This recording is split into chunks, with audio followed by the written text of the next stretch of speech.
Teman-teman mahasiswa, kita berjumpa kembali lagi di sesi kita yang kedua di pertemuan yang ke-6, yaitu kita akan membahas tentang normalisasi. Dan sebelumnya kita di sesi yang pertama kita sudah belajar tentang dasar-dasar apa itu dari normalisasi. Nah, sekarang kita tiba saatnya membahas tentang normalisasi yang pertama, kedua, dan yang ketiga. Apa itu normalisasi? Normalisasi itu memang berasal dari kata normalize, normal. Jadi ada sesuatu yang sebenarnya tidak normal dan kemudian kita akan normalkan.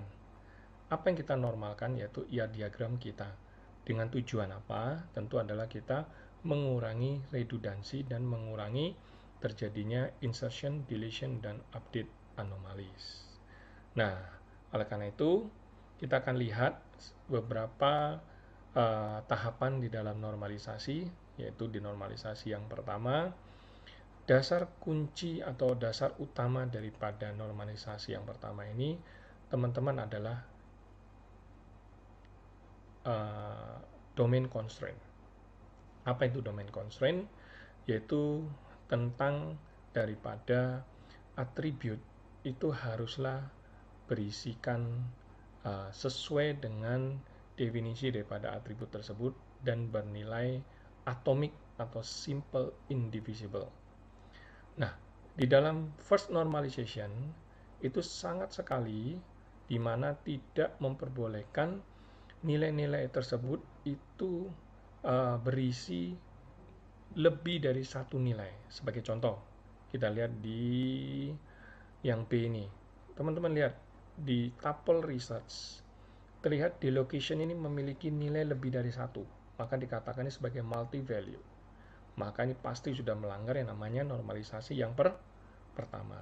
Maka apa yang harus kita lakukan? Supaya ini tidak melanggar normalisasi yang pertama, maka di location ini akan dipecah menjadi beberapa nilai sehingga nampak di bagian C research ini akan memiliki 3 tuples di mana di location-nya akan memiliki nilai Belair, Sugarland, dan Houston. Jadi ini cara kita di dalam melakukan normalisasi yang pertama, kita akan melihat setiap kolom atau attributes harus berisikan nilai sesuai dengan nilainya, domain constraint, dan juga harus mengandung nilai yang bersifat atomik, simple, atau indivisible. Kalau ternyata berisi nilai yang mana masih bisa dibagi lagi atau kombinasi, maka kita harus pecahkan. Ya. Nah, sebagai contoh berikutnya lagi, teman-teman akan lihat, ya, kalau kita melihat di sini ada tabel IMP-Proc, di mana dengan kolom seperti ini akan terlihat bahwa P-number akan memiliki nilai 1, 2, dan seterusnya seperti ini. Maka, apa yang terjadi? Sekilas kalau kita melihat dari tabel ini, nampak mungkin lumrah-lumrah saja. Tetapi sebenarnya tidak benar. Kenapa? Karena seharusnya tabel ini kita harus pisahkan. Mana yang berisikan nilai informasi karyawan, mana yang berisikan informasi tentang karyawan ini mengerjakan project dan berapa hour. Sehingga nampak di bagian C, tabel 1 ini, IMP-Proc, kita akan pecahkan menjadi IMP-Proc 1 dan IMP-Proc 2. IMP-Proc 1 berisikan nilai, mendeskripsikan tentang employee itu sendiri. IMP-Proc 2 berisikan nilai SSN, P-number, dan hours. Ya.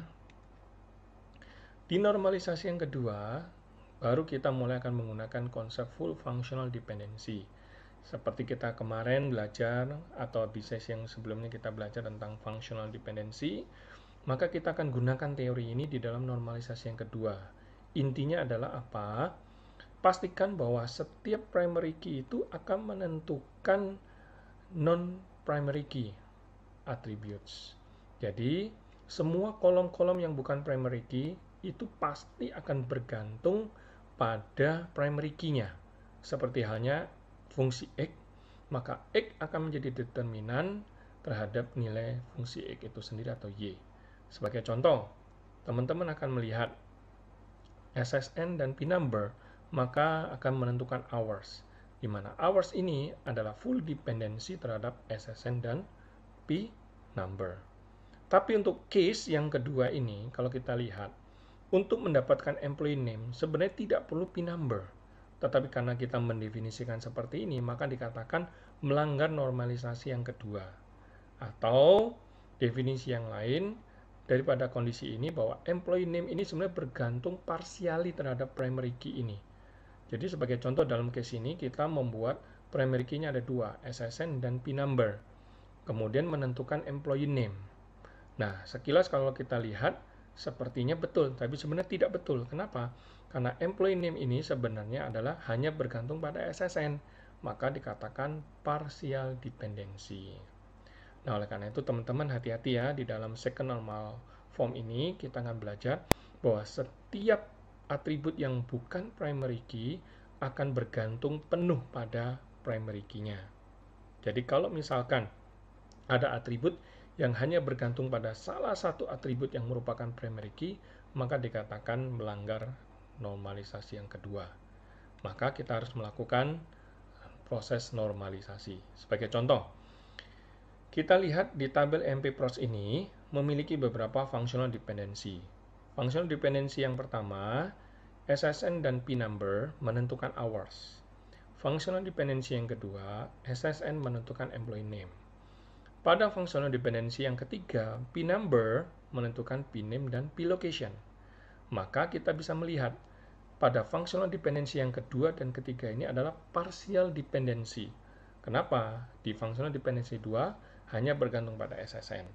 Di functional dependency yang ketiga hanya bergantung pada P number. Oleh karena itu, setelah kita lakukan normalisasi yang kedua akan nampak menjadi tabel tabel EP1, EP2 dan EP3.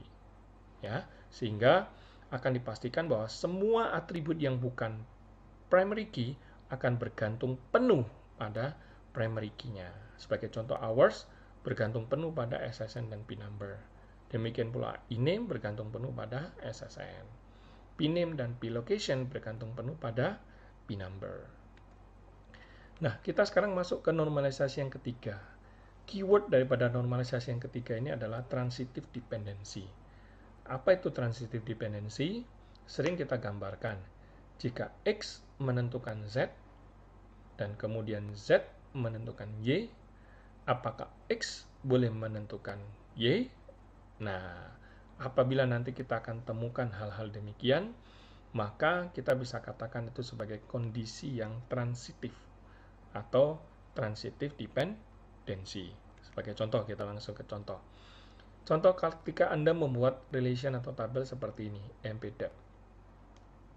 Kalau kita sekilas lihat, SSN ini akan menentukan birth date, employee name, address, D number. Ini adalah functional dependency-nya. Namun, dari relation ini terlihat department number ini menentukan department name dan department manager. Maka, dengan mengetahui SSN, maka saya bisa katakan saya tahu department name-nya. Apakah betul? Nah, ini dikatakan sebagai transitive dependency. SSN menentukan D number, non-primary key.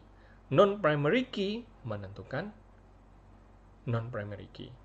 Dan ini di dalam normalisasi yang ketiga dikatakan melanggar normal form ketiga, yaitu non-primary key atau non-primary key attribute bergantung pada non-primary key attribute yang lain.